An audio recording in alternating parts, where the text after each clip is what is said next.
Hello， 大家好，欢迎收看曼达小馆。前几天呢，我去参加了异果的雅米星球活动的发布会，在那个发布会上呢，我们有一顿非常厉害的私宴，在上面吃到了一个最近非常流行的低温牛排。那么大家可能知道，低温料理法已经是现在很多西餐厅的一个标配了。牛排在低温的处理下，口感会特别软嫩，跟普通的做法完全不一样。但是我知道大家可能家里一般都不会有低温水浴装置这种设备，所以今天想要教大家在家里如何复刻出一个非常完美的低温牛排，即使你没有这个装置，也完全可以做到。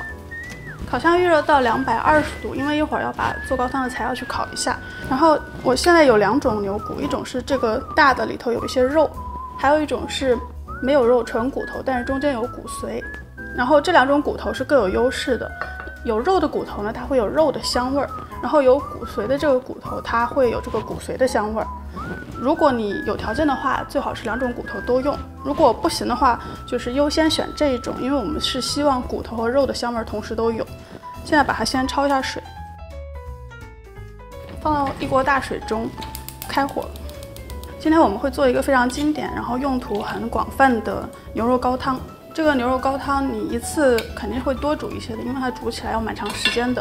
但是煮好之后，你可以分批冷冻保存起来，将来你做任何牛肉类的菜都可以用到它。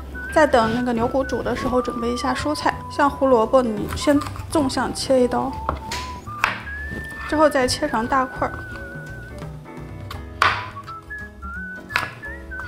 然后西芹就是切成几段就好了。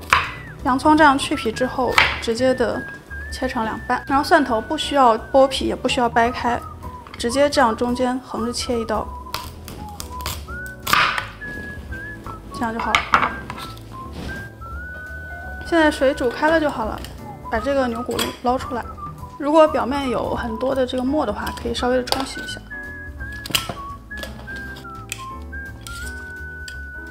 现在在这些菜还有焯过水的牛骨上稍微的加一点点油。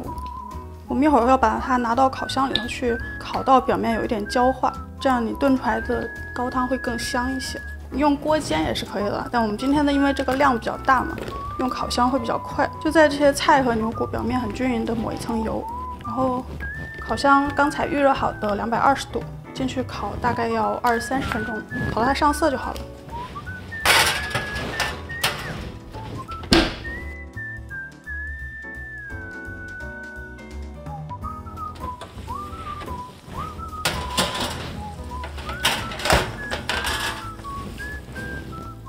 现在这些菜和牛骨都烤好了，把它转移到汤锅里头。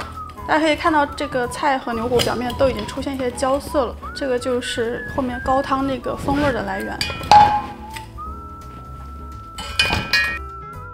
然后这个烤盘里头会留下一些这个有点焦的这个物质，千万不要浪费了，这个全部都是风味的来源。你倒一点热水进去，稍微刮一下它。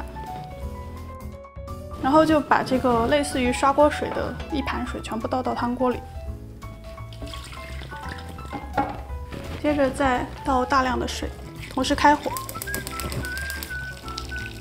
倒水至完全没过所有的食材，然后把这个黑胡椒整粒的倒下去，接着放3片香叶进去，然后是百里香，百里香也可以换成迷迭香。现在这一大锅的高汤我们要炖，最好能炖3个小时。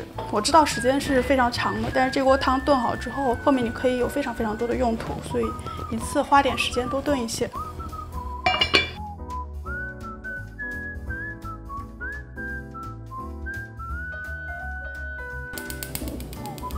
现在高汤已经炖了一会儿了，我们来准备牛排了。因为牛排需要水浴非常长的时间，今天这道菜绝对不是一个快手菜，是非常花时间的，但是挺简单的。因为我们希望这个牛排是在一个非常低的温度下慢慢的去加热，所以你需要准备一大锅的水，因为水是这样低温加热最好的媒介。这锅水呢，尽量的大而深，这样它的温度会保持比较恒定。然后你可以准备一个厨房用的温度计放在这锅水里面。我现在在开火加热这锅水，我们要把它烧到55度左右。现在我们先给这个牛排加一点点的调味，海盐、现磨的黑胡椒，然后在它表面淋一点点的橄榄油。这个橄榄油只是为了给它调味用的。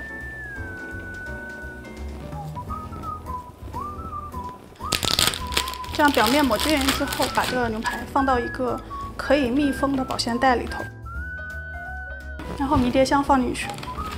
然后现在给它封个口，先不要完全密封啊，封一半，旁边留一个缝。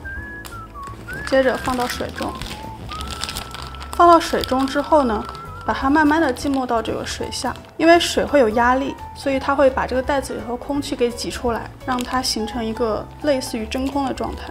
这样慢慢的浸没进去，让你的这个密封线接近水平面，把里头的空气完全挤出来之后，再彻底的密封。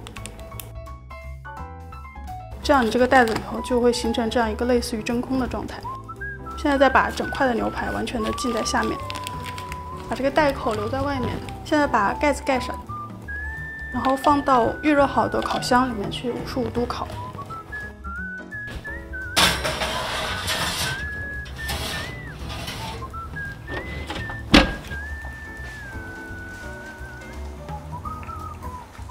现在这个高汤已经煮了差不多3个小时了，里面的菜和肉都非常软烂了，就可以过滤了。先把大块的骨头捞出来，这骨头上面还有一些肉的，如果你比较节省的话，可以把这个肉给剔下来，然后把汤通过这个漏勺漏下去，这样一大碗非常香浓的牛肉高汤就做好了。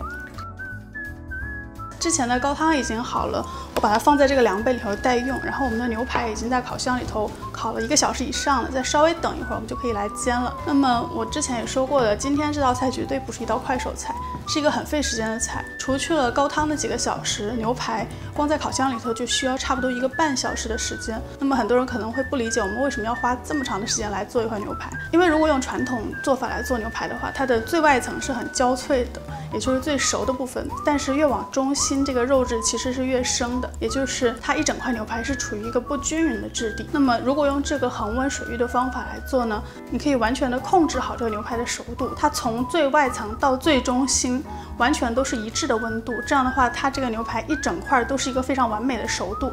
我们最后上桌之前只需要把外面煎到焦脆就好了。所以对你来说，这一块牛排它没有任何一个部分的肉质是被浪费掉的，每一块吃到嘴里都是非常完美的熟度。而且虽然需要花很多的时间，但是其实你不需要一直的去照看它，只要你烤箱的温度是可靠的，中间你爱干嘛就干嘛去，到一定的时间回来把它煎一下就好了。就你也不需要对于火候有非常精准的掌握，即使是新手也可以做出一块非常完美的牛排来。现在牛排已经在烤箱里头待了1个半小时左右，拿出来就是已经是这个样子，里面现在已经温度是应该差不多达到55度。现在把里面的牛排拿出来放在盘子上，上面的这个迷迭香拿掉，然后袋子里头的汁不要扔掉了，一会儿做酱汁的时候要用。好了，现在可以来煎牛排了。现在锅子已经很热了，在里面放一点点的橄榄油，然后1小块黄油。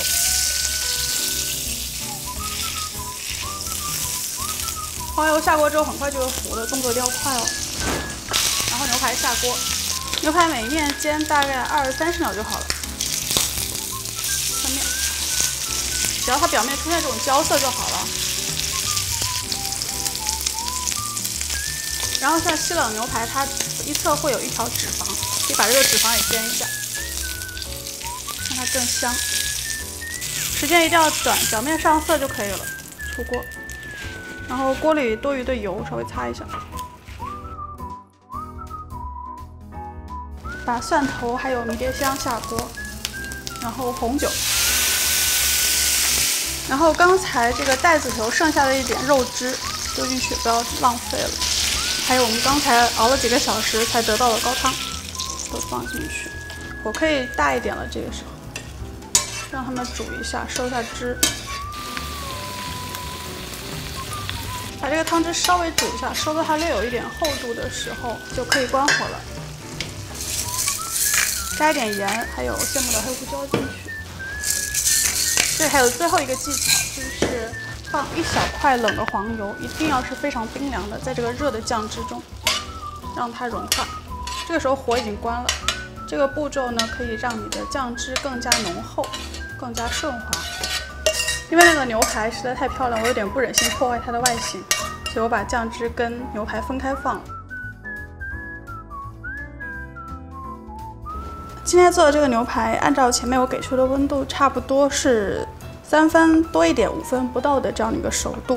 如果你喜欢再生一点的话呢，可以把温度设到大概50度，再熟一点的话就设到大概60度，反正按你自己的喜好来调整吧。今天虽然花了非常多时间来做这个牛排，但是最后出来的成果，我觉得是值得你花这个时间去尝试的。